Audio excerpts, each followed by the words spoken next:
Welcome to This Explainer.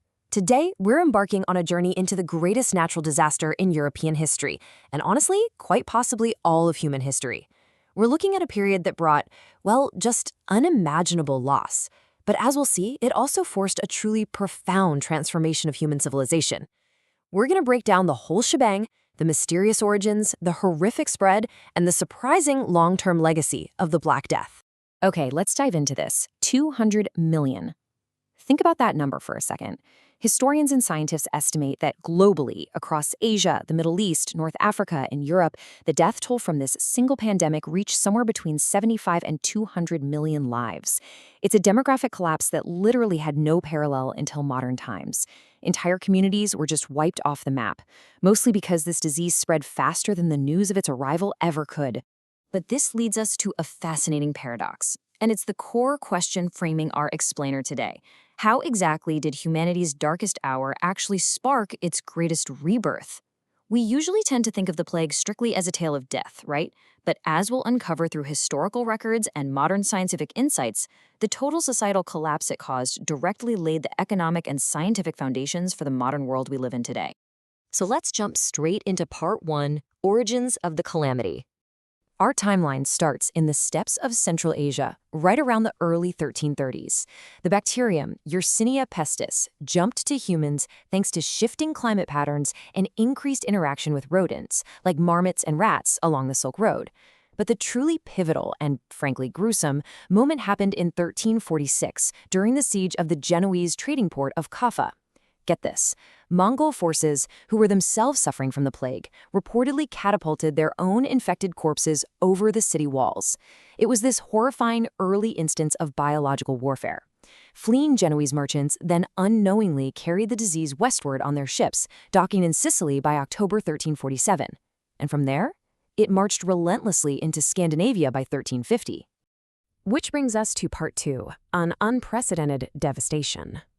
Now, what's really interesting about this slide is how it visualizes the sheer scale of the loss. Between 1346 and 1353, Europe alone lost an estimated 25 to 50 million people. That is roughly 30 to 60% of the entire population, just gone. In urban centers, it was even worse. A city like Florence lost an estimated 50 to 75% of its citizens. And the disease didn't care if you were in a crowded city or a remote rural village. Fleeing refugees and traveling merchants carried the pathogen absolutely everywhere. And the suffering, it was fast and it was immense. The most common form, the bubonic plague, was spread by fleas on black rats and caused incredibly painful swollen lymph nodes, which were called buboes. But then you also had the airborne, highly contagious pneumonic plague, which progressed super rapidly to coughing blood and complete respiratory failure. There was even a septicemic form that caused blackened skin, literally giving the pandemic its famous name, the Black Death. Once symptoms appeared, victims very often perished within mere days. And the tragic part is, humanity had almost no real defense. Medieval science was in its absolute infancy. Physicians were relying on humoral theory, the idea that the body's liquids were out of balance, and they even looked to astrology for answers. They blamed miasma, or bad air, and tried fighting it off by burning aromatic herbs and lighting these massive bonfires in the streets. They offered totally futile remedies like bloodletting or herbal poultices. Basically, superstition reigns supreme over empirical science. But we actually do see the birth of some vital public health measures right here. Italian city-states began experimenting with isolation. The word quarantine actually originates from the Venetian word quaranta, which referred to the mandated 40 days of isolation for arriving ships. They established early health boards and lazarettos, which were plague hospitals. So we're seeing a direct lineage from medieval desperation straight to our modern pandemic epidemiology playbooks. Moving right along to part 3, Society on the Brink. As you can imagine, everyday institutions simply fractured under the weight of this. High mortality rates among the clergy severely weakened the authority of the church, exposing its limitations and actually sparking some early calls for reform. The extreme terror also brought out humanity's darkest impulses. Penitent groups known as flagellants roamed the countryside, literally whipping themselves to appease what they believed was an angry god. Desperate for scapegoats, people violently persecuted marginalized groups, including Jews and lepers, falsely accusing them of well poisoning.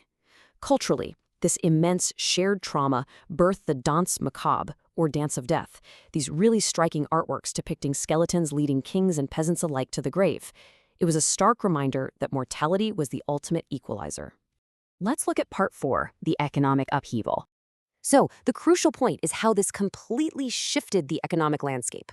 Before the plague, you had strict feudalism. Lords held all the power, and peasants worked for incredibly low wages under strict serfdom. But suddenly, with 40% or more of the population gone, there was a massive labor shortage. This scarcity completely flipped the power dynamic. Surviving peasants suddenly had real leverage. They demanded and received much higher wages. Strict feudal obligations started to weaken, and when lords tried to push back against this new normal, it led to massive uprisings, like the English peasant revolt of 1381. It is so important to remember, though, that these sweeping economic gains were born from unimaginable personal trauma. Contemporary accounts, like Giovanni Boccaccio's famous work, The Decameron, painted really vivid, grim realities. Families were so terrified they abandoned their own sick relatives. Bodies literally piled up in the streets, and mass graves became a common sight. So the survivors who were now commanding those higher wages, they were also actively grieving a completely shattered world. Even so, the macroeconomic shift was undeniable. With so many people gone, vast tracts of arable land lay completely fallow. We saw a widespread shift from corn to horn, meaning agriculture moved from growing labor-intensive grain to pastoralism and raising livestock. Because there were fewer people dividing up the exact same amount of land and resources, real wages rose, inflation eventually stabilized, and per capita wealth actually increased. Long-term, economists linked this massive redistribution of resources to the Great Divergence, which is the pivotal moment where Europe began to pull ahead economically on the global stage. Finally, part 5, Enduring Legacy and Lessons. And this brilliantly illustrates the dual legacy of the Black Death: total destruction, followed by intense renewal. Because universities lost so many traditional scholars, the survivors really began to question old dogmas. This accelerated a massive shift toward humanism and empirical observation rather than blind superstition. We got the precursors to organized public health measures. The scarcity of labor forced massive innovations in farming tools and techniques. Ultimately, the deep cynicism toward corrupt medieval institutions paved the direct pathway for the revolutionary ideas of the Renaissance and the Reformation. Studying the Black Death equips us with incredible perspective today. It shows us that interconnected trade, which obviously brings immense prosperity, can also spread rapid doom. Today, we understand zoonoses, diseases jumping from animals to humans, and, thankfully, we have antibiotics. But the threat of novel pathogens absolutely remains. So I'll leave you with this final thought. As we look at the intricate, often fragile supply chains of our modern era, is our hyper-globalized world today truly more secure than the merchants navigating the Silk Road in the 1300s? It's definitely a question worth thinking about. Thank you so much for joining me to explore this fascinating topic. Keep learning, and I'll catch you in the next explainer.